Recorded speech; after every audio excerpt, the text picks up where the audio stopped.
Alright, it's been a while since my last update on my map, although it has not been a while since I have dug into the map. In fact, I had a big flurry of map making activity a few weeks ago. I just haven't made a YouTube video about it. I did post it on my blog. I don't know that anybody goes there, probably not, but or, well, I take it back. More people are on my blog than are here on my YouTube channel, but regardless, I did make a map. I'm going to talk a little bit about it now, just because I think it's I wanted to continue this series, and I did have more material. What I ended up kind of changing my plan a little bit. On a whim, I went and got a subscription to Incarnate, and I only got a 1-month subscription, and then I canceled it. It was just long enough to play around with it, make a couple of maps kind of for fun, and then make a decent Dark Heritage map based on this sketchy draft that I talked about in my last video. And I kind of liked it. I actually thought it turned out really well, and I played around with it for a while. My subscription has already lapsed. It was only a month long, and I did this probably a month ago or more. And so I had that version, and I kind of fleshed out a few more ideas using that as kind of a second draft, I guess. And from that, I also, while I was doing that, my art supplies that I had on order came in, and I drew what would have been my intermediate map. I think it still is an intermediate map, although I'm not 100% certain that I will at this point go to a final version, just because the drawing itself took a long time, and I'm not terribly anxious to repeat all of that. So what I kind of wish that I had done was that in this intermediate map, I kind of wish that I had not labeled it, and then I could have done because I have hand-drawn labels, and like I said, my calligraphy leaves a lot to be desired. That's definitely one of my weaknesses as a map maker, and I would have preferred, I guess, to put some digital text in, but I didn't do that, and it's a little late now, so it is what it is. And I've got this version of the map. It's somewhere between what I envisioned my intermediate and my final version to be. So maybe it's just going to end up being the final version, and it's just not quite as good as the final version that I envisioned. Oh well. A few things changed as I went from my sketch to my other draft. A few things got moved. A few things got added. I actually added a major area just because I felt like I had kind of a big empty area that needed something. And there was other stuff that I had talked about in my setting that I thought fit quite well right there. So you'll see as I kind of go through it that things are a little different. First, let me talk just a little bit about the style, how I did stuff. You can probably see, and here we're looking at the full map. And then I did, after I scanned it, I had the basic scan, obviously, but then I made another one where I added a layer and kind of added some parchment coloring to it. And then I did another one where I took that one and then added some other color to it, like I colored in the water with a blue, and I colored in the woods with a green. I don't actually love that colored one, but I do kind of like the parchment one. Maybe that is what I consider the default on top of the black and white, but really they're the same thing. It's just one has one additional feature to it. But let's have a quick look at what I did for style. As you can see for my coastlines, I ended up doing kind of a 3D effect, and you can see how I thickened the lines with kind of a brush-like pen. It had one of the pens in my art pen set had kind of a brush tip, and I used that to kind of really thicken the lines that were on the southern edges of the coast, which kind of makes it pop a little bit and give it a slightly 3D-like effect. From there, I put these little lines in to kind of represent the edges of the water, and that's kind of how I did coasts. I did them also on the lakes and inland seas, as you can see, although sometimes it didn't look quite as good because some of those lakes were relatively small. that was a little bit different than what I had envisioned. I had always kind of drawn coastlines with an extra line away from the surf, and then I would have had the lines coming out of that extra line, and I forewent that extra line, I guess, and just didn't include it. And I'm kind of happy that I didn't. I don't think that was necessary. I'll see what else. The mountains, I didn't go with the dark shading that I normally do, and I kind of have this hatched shading instead. As you can see on all my mountains, they look pretty good. I do like, I think they look really good, but one of the things that the darker shading did was it always made my mountains kind of pop a little more, especially when you're looking at the whole map like this. The mountains don't stand out quite as much because they're not as dark, quite honestly. So I'm a little on the fence about, is that an improvement or not? I really think the mountains, the way I drew them, look pretty good, and I'm happy with how they look. But then the overall effect of the mountains, I'm a little less happy about, and I kind of wish that they popped a little more. So I'm almost wishing that I had given them darker shading. My forest, you can see, very similar to how I discussed when I talked about how to do it. Of course, I had a better selection of pens to do it with this time, so because I had varied thicknesses and points, I was able to make them look better than I could with just a single thickness gel pen. So I'm pretty happy with how the forest worked out. One thing that I'm not 100% sure on, and again, I was still kind of experimenting. This was the first time I'd used these art pens. I hadn't had art pens in many years, and this was literally the first thing I drew with them. One of the things that I'm not 100% sure that I love is how I had rivers and roads that ran through the forest. I kind of did this kind of shaded effect to kind of show where they were without literally showing them. I'm not 100% sure that worked out quite as well as I thought it would. I don't think it stands out quite as distinctively as I wanted it to. And I like it, but it's not quite what I hoped for at the same time. So I don't know. Maybe I'll revisit that if I ever get around to redrawing this. As you look here in the boneyard for the desert, I didn't do some of the stuff that I had done before, and I ended up having, like what the heck is this giant rib cage? I don't have gigantic animals, or this, dragon skull.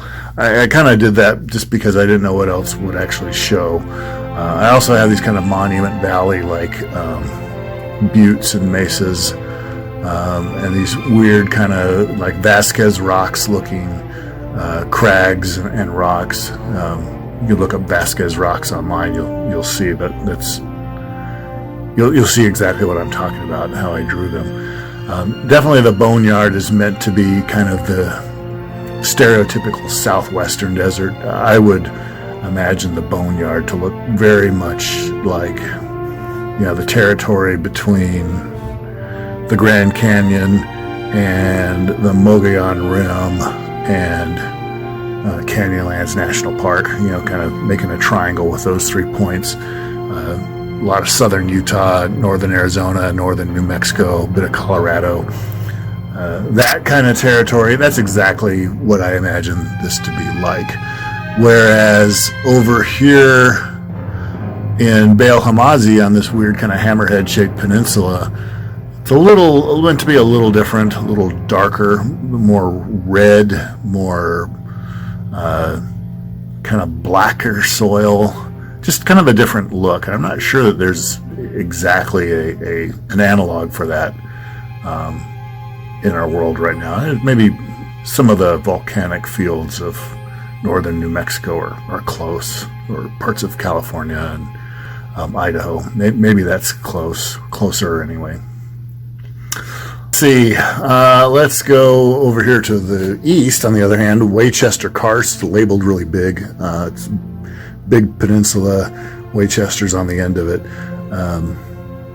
Karst, a lot of people hear karsts and they think of those funky hills in Chinese art, and those are karsts, that's true, but actually there's a lot more karsts than you think, and there's karsts in New Mexico and West Texas, there's karsts in France, and they don't have that look. The thing about karsts is that they're usually made out of limestone, which dissolves relatively easily, so they're full of caves. If you've ever been to Carlsbad Caverns National Park, you'll notice that is exactly what is meant by those are karsts. Those are desert karsts that look nothing at all like the Chinese karsts, but they are karsts, and that's why there's big cave systems. The mountains are basically hollow in a lot of ways, and that's kind of what these Winchester karsts are like. They're not supposed to be desert, but they're not like the Chinese karsts. They're more like some of the European French karsts and stuff like that. Let's see what else I want to talk about from a style perspective and just kind of some of the other changes. You'll notice that I made, if you look at the draft, you'll notice in particular Timisburg got a little bit redrawn.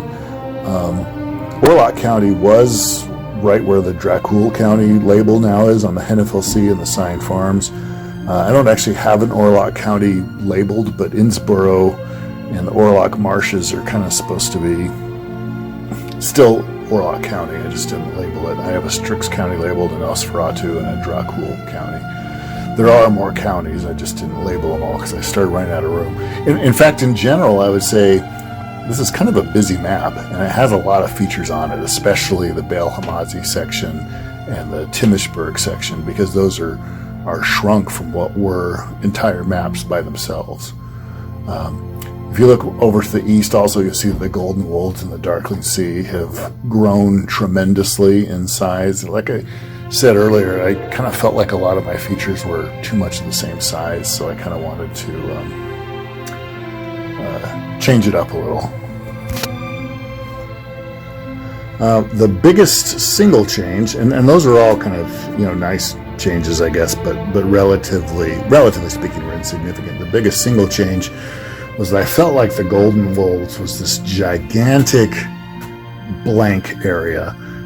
And I figured that out when I was doing the digital version of the map. Actually, it felt like it was 20% of the map, and there was no features on it at all, which I didn't love. So I decided to import another section from Dark Heritage 4. It's a small section, and just throw it on there, and it is the Plateau of Len. So that is nice in a lot of ways, not only because it gives something else to happen there in the Golden Wolds, but also because I felt like there was kind of a difference between the tone of the Timisburg, Baal Hamazi sections and the Hill Country sections. And by adding an overtly horror genre element to the Hill Country kind of side of the map, made it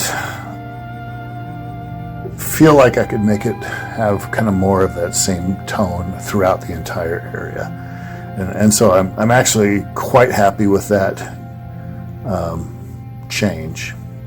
The other thing, and actually this was kind of starting to happen already in the draft, the sketch draft, but it's a little more pronounced here, is that the Baal Hamazi section has, kind of up in the north, it has a section that really is the old Kurushat section. Kurushat? No, it looks cooler on type. I don't actually say it out loud very often. But it's kind of the Kurushat section. It's got names that are drawn from that, and it's meant to kind of be the source of most of the Jan. Now, normally people think of the Jan as kind of coming from the south, if you're in a European type milieu, because the Jan are kind of Middle Easterner in their folkloric origin, but these Jan, I put them kind of more in the north, like the northwest, so that's just where it is. The entire map should be seen as, I didn't put a scale on it, and I did that on purpose because I want to be able to flex the scale as needed, I guess, but my initial thought that it's basically the size, this little section of it here is basically the size of California and Nevada, and then a little bit of the western third of Arizona, maybe a little bit of Utah, a little bit of Wyoming, but basically it's California and Nevada, and then just a little bit past that as well. so it has more of a landscape feel. And that's kind of the scale that I think of when I really think about it. So anyway, here it is. I think it turned out pretty well. I may yet redraw this one more time and do digitized text, but then again I may not, because it was a lot of work to draw this, and it was enjoyable work, don't get me wrong. But if I have to redo it, I think I will be unhappy with trying to replicate, trying to copy it again and have it turn out the same. And I said earlier that I don't mind that all the versions of my map don't look exactly the same, but I do kind of want to settle on one that is done, and I actually am kind of settled on this. I may get around to doing that. I'm not going to rule it out, but don't be surprised if I don't. And this just ends up being the final version of the map after all, even though it does have my poor handwriting all over it. Anyway, there it is. Hope you enjoy. Thanks.